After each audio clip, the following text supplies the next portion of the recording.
Hey friends.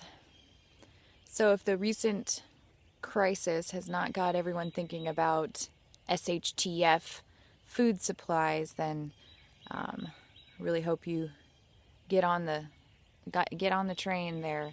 But that's the one thing that we kind of always have in the back of our minds when we're putting in our garden. And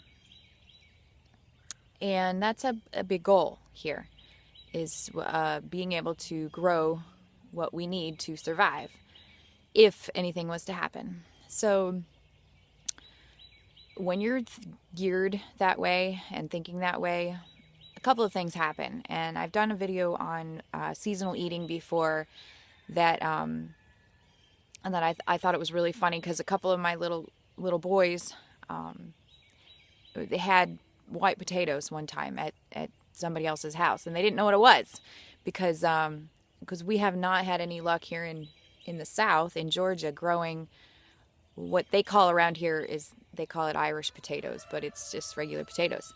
Instead, we grow a lot of our sweet potatoes. So the boys knew and were very familiar with sweet potatoes, but they didn't know what white potatoes were. So, anyways, that's just one example. But the thing is, I think when you're only eating what you grow, and especially, man, if we only had to eat what we grew, you would get so sick of eating beans and sweet potatoes and butternut squash because those are like the staples that we know we can grow a large quantity of, and they provide calories, and I'm sure you'd get to really missing a grain. I would love to be able to get to the point where we're growing a grain that we could use for bread. But those little things that would come into season would do wonders to break up the monotony. We did an experiment one time where we only ate what we had grown for 1 week, and I thought I was going to die. It was so hard to get past the not having the sweets or the snacks. We are so in our culture, in our society, we're so addicted to the snacks and the sweets. So and this all brings me to the point of my strawberries. I have tried to grow strawberries, and what happens is I'll keep them up for the most part in the springtime when I'll weed them and everything. But once they go past, once they're not bearing any fruit, I sort of just let them go, and I move on to the bigger tasks that I have. And so what happens is each spring I have to go back and I have to reweed, and I have to dig them out, or not dig them out literally, but and find where they are and hope for the best. It's not a good method. It's not producing very much for me. And I keep putting in new plants, and they sort of barely survive, if they do at all. And this year I found a new problem, and I'll show it to you. Let's see if I can turn this around. I might just start a new clip. Okay, here we go. The phones don't make any sense with all the technology they have that you can't flip it while you're videoing. But anyways, okay. So as you can see, well, you might not be able to see, lots of weeds. I've kind of done a little bit of weeding over there. And then this is all my little kitchen garden. And I am pretty sure that there are strawberries here. Let's take a closer look.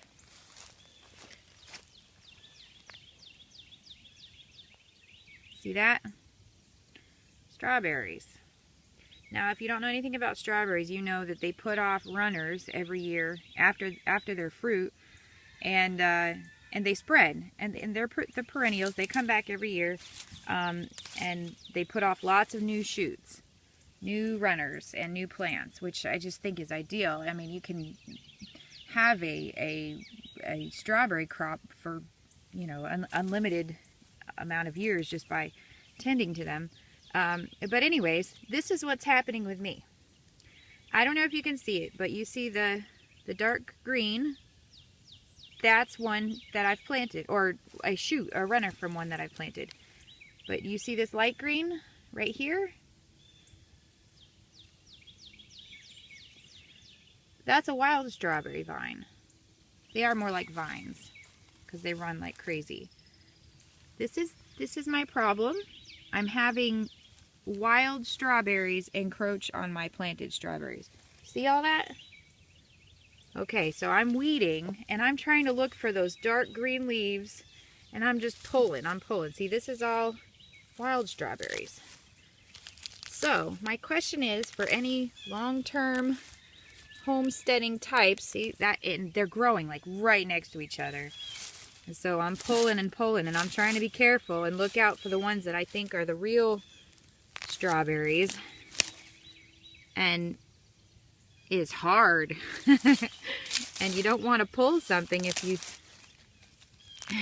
So anyways, if anybody has any experience, you know, I try to grow these things, but then these wild strawberries just grow like crazy. Now, see, I think I just... Yeah. And take over.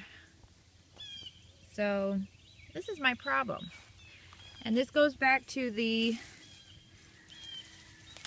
growing your own food conversation, because strawberries, can you imagine having to eat beans and sweet potatoes all winter long, and here comes early summer, and can you imagine the amazing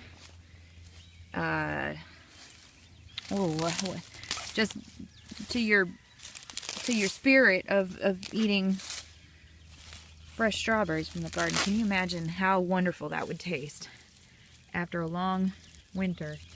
And if you'd ever be able to get enough growing, be able to preserve it and have strawberry preserves and, you know, other things, wouldn't that be amazing? There's only a few fruits I like equal to or better than. Whoop. Let me switch it. Oh, okay. There we go. I don't know if... I can't see myself now, which is not a bad thing. You know, blueberries, I would love to have a huge amount of blueberry bushes. We have one small one. I would love to get to the point. I don't know if anybody's ever seen Deep South homesteads. Blueberry bushes are just amazing. They have these long rows and they're like trees. Blueberries and apples, of course, you know, apples should be a staple, right? I mean, all American. We've got several apple trees. And then we've got wild blackberries. Blackberries grow like crazy around here. So I know that we'll be okay if I can't make these strawberries work. But anyways, if anybody has any tips, that would be awesome for knowing how to deal with wild strawberries encroaching on your domesticated strawberries. I don't know. I know what probably the answer is, and it's probably keeping them up, keeping them tended while, you know, the rest of the summer and the weeds start to come in strong, or mulching. That's probably the other answer.